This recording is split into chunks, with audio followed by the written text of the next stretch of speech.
Salut, aujourd'hui on va parler de bourse et plus particulièrement des ETF. Donc les ETF, les fonds négociés en bourse en français, à la fin de cette vidéo n'auront plus aucun secret pour vous. Donc si aujourd'hui vous dites ok ETF, bon je sais que globalement c'est un tracker qui suit un indice, mais que vous n'en savez pas beaucoup plus que ça, vous allez voir à la fin de la vidéo, vous saurez beaucoup de choses et vous saurez beaucoup plus que la plupart des gens sur les ETF. Alors moi aujourd'hui la bourse c'est devenu, alors je ne vais pas dire que c'est devenu une passion parce que très objectivement, moi ce que je fais c'est je suis pas en train de lire voilà des choses, des rapports d'entreprise etc. parce que ma stratégie en bourse elle est vraiment je dirais très automatique hein, comme un petit peu tout ce que je fais dans ma vie. Finalement c'est des petites actions automatisées qui me mènent d'ici quelques temps à avoir vraiment des résultats très importants. Moi c'est ce que je vous encourage évidemment à faire. Cependant c'est vrai que voilà c'est devenu quelque chose sur lequel j'ai vraiment beaucoup investi sur moi en termes de formation pendant ça fait maintenant voilà là j'ai un petit peu arrêté mais on va dire de août à janvier. Et j'ai vraiment beaucoup appris pour vraiment me dire ok je vais me caler sur une stratégie, cette stratégie je vais la garder sur le très long terme et c'est ce que je voudrais vous partager aujourd'hui dans cette vidéo. Donc les ETF ou Exchange Traded Funds en anglais, fonds négociés en bourse en français, ce sont des trackers qui répliquent un indice donné.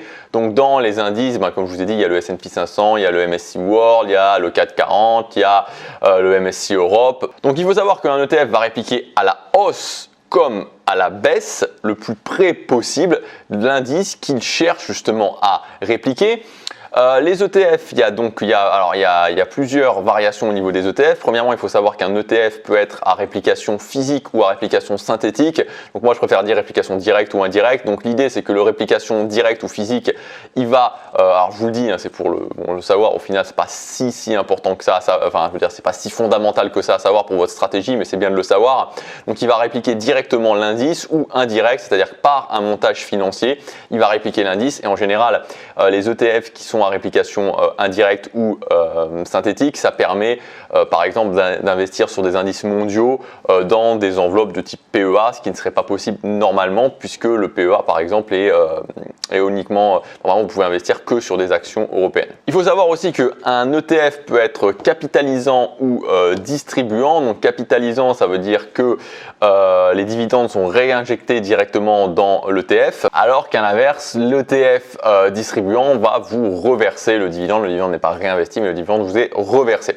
Donc voilà pour les différences principales. À savoir qu'un ETF a un encours, c'est-à-dire qu'il y a un encours global, c'est-à-dire le nombre d'argent qui a justement placé sur cet ETF précis. Et en général, plus l'encours est élevé, mieux c'est-à-dire que c'est bien d'investir sur des ETF qui ont un encours relativement, enfin pas relativement élevé, qui ont un encours élevé, parce que ça garantit en fait la liquidité de l'ETF. S'il y a beaucoup d'encours, ça veut dire qu'il y a beaucoup de gens qui achètent, donc il y a beaucoup de gens qui vendent, et donc si à un moment donné vous voulez sortir, vous pouvez sortir. Et puis évidemment, un ETF a des frais de gestion. Et donc là, la problématique des frais est vraiment très importante parce qu'il faut savoir que ça n'a l'air de rien, mais entre un ETF qui va avoir des frais par exemple à 0,40 et un ETF qui va avoir des frais par exemple à 0,60, on pourrait se dire bon 0,20 qu'est-ce que ça change, mais sur le long terme croyez-moi ça change beaucoup et quand on fait les calculs, quand on pose les calculs, ça fait beaucoup d'argent qui partent dans les frais année après année.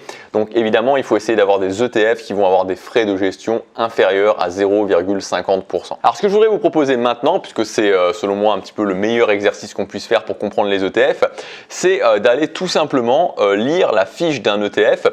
Parce que ce qu'il faut savoir, c'est que vous pouvez justement, avant de choisir vos ETF, c'est même conseillé, hein, avant de choisir vos ETF, d'aller voir la fiche d'un ETF, donc les sociétés qui proposent des ETF. Donc là, par exemple, on va aller voir chez la société Amundi qui propose des ETF, mettre pour chacun des ETF des fiches et qui vont vous permettre d'avoir plein d'informations sur l'ETF en question. Donc moi, je vais le faire sur mon écran d'ordinateur, ça va être affiché ici, je vais vous montrer. Donc on va partir sur le départ, hop là, je vais vous prendre un petit screen ici, donc c'est ça que vous allez voir. Et on va voir sur cet ETF, donc l'ETF Amundi MSCI World, un petit peu comment on lit les choses. Donc d'abord vous allez voir, donc il y a le titre en haut, donc on voit qu'il y a Amundi MSCI World UCITS ETF Euro entre parenthèses C. Donc quand on voit ça, on se dit bon, ok, c'est un petit peu ça en fait la problématique de la bourse, c'est que c'est ce genre de choses en fait qui retiennent un petit peu les gens parce qu'on dit ça a l'air compliqué alors qu'en fait vous allez voir dans 1 minute 30 vous savez absolument lire et vous savez lire pour tous les ETF, c'est vraiment quelque chose de simple. Donc Amundi, c'est tout simplement la société qui propose l'ETF MSCI World, c'est l'indice que réplique l'ETF. Donc cet ETF réplique l'indice MSCI World. D'ailleurs, c'est marqué en dessous. Si vous regardez orientation de gestion, l'Amundi Index MSCI World UCITS ETF a pour objectif de répliquer au plus près l'évolution de l'indice MSCI World à la hausse comme à la baisse. Blablabla. Ok. Donc ça, c'est l'indice UCITS. C'est une norme. Alors si je dis pas de bêtises, bon, en fait, on s'en fiche un peu. Enfin, on s'en fiche. Bon, voilà, c'est une norme d'harmonisation, je crois, européenne. Mais voilà, bon, tout ça pour dire que c'est une norme. ETF, c'est tout simplement le fait que c'est un ETF. Euro, c'est la devise dans laquelle est l'ETF. Et entre parenthèses, vous avez le petit c. Ça veut dire que c'est un ETF qui est capitalisant. Donc voilà. Après, vous avez, alors en dessous, vous avez donc ce qui intéresse, bon, c'est pas forcément, mais voilà, le code ISIN et le NMO, NO, je sais pas comment on prononce le no code, c'est des codes qui vous permettent notamment de retrouver l'ETF. Donc quand vous allez être sur votre broker, pour pouvoir retrouver l'ETF dans la liste d'ETF, vous rentrez ces codes là. Donc par exemple l'ISIN, vous rentrez l'ISIN et ça va vous permettre de retrouver l'ETF. Donc ensuite on a la valeur liquidative de l'ETF. Donc en clair, c'est combien vaut l'ETF. Donc combien un ETF vaut le montant qui a noté, évidemment qui change quasiment tous les jours. Ensuite vous avez l'OM. Donc l'OM, c'est Asset Under Management. Donc en gros c'est l'encours de l'ETF. Donc c'est le montant des encours, donc de l'argent total qu'il y a sur cette ETF. Donc currency, donc c'est la devise, donc ça on l'a vu, c'est en euros. Et vous avez les frais, donc les frais courants, donc ça c'est ce dont on a parlé juste avant. Et donc cet ETF, il a 0,38% de frais courants. Donc après, si vous descendez, donc vous verrez, je vous mettrai aussi un screen, peut-être le mettre en vide, non, je pense que je vais le mettre en screen.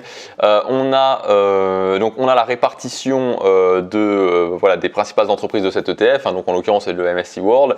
Donc on voit qu'il y a Apple 3,93%, on a Microsoft 3,12%, Amazon, Facebook, blablabla, etc. On a aussi la répartition sectorielle. Donc on a technologie quasiment 22%, finance 13%, santé 12,50%, etc., etc. Donc ensuite, et si vous descendez, en fait, vous allez avoir des informations sur l'ETF. Donc par exemple, vous allez avoir le type de réplication. Donc là en l'occurrence c'est synthétique, donc synthétique indirect. Et vous avez aussi, ce qui est très important, c'est l'éligibilité au plan d'épargne en action, donc au PEA. Donc voilà, donc c'est un ETF qui est éligible au PEA. Vous avez les frais courants et vous avez d'autres informations. Donc voilà, et ça c'est disponible pour tous les ETF. Donc les sociétés, pour tous les ETF, pour en tout cas j'imagine la plupart des sociétés sérieuses qui proposent des ETF, vous avez donc chez Amundi, chez Lyxor, vous avez des fiches.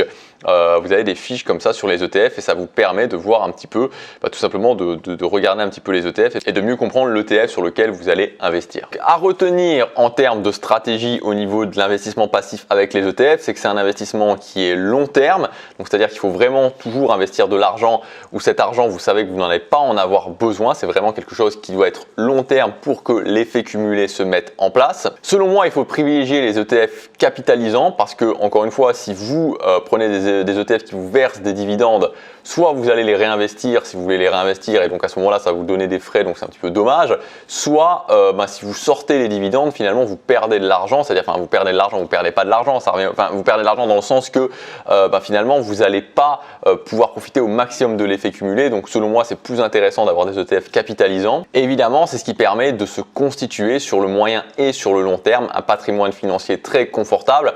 Donc vraiment l'idée c'est juste comme vous avez vu, c'est pas si compliqué de ça, c'est de se dire ok je me lance, de passer cette barrière, en fait cette barrière que beaucoup de personnes ont et que moi j'avais au niveau de la bourse. Il faut simplement commencer à dire ok je vais le faire, on commence avec des petites sommes tranquillement, de l'argent dont on n'a pas forcément besoin, même de l'argent dont on n'a pas besoin immédiatement, et on commence à le faire et puis on se rassure petit à petit et ensuite on peut commencer à le faire à un rythme de croisière. Et encore une fois vraiment c'est comme d'habitude, selon moi et selon la stratégie que j'utilise, c'est vraiment une stratégie très automatique, on réfléchit pas vraiment, voilà, on définit une stratégie et on continue ensuite à faire cette stratégie. Évidemment on peut l'ajuster de temps en temps, mais voilà, l'idée globale c'est de définir une stratégie et de la suivre plusieurs mois voire plusieurs années. Donc si ça vous intéresse, je vous explique tout dans ma formation, ça s'appelle la bourse simplifiée.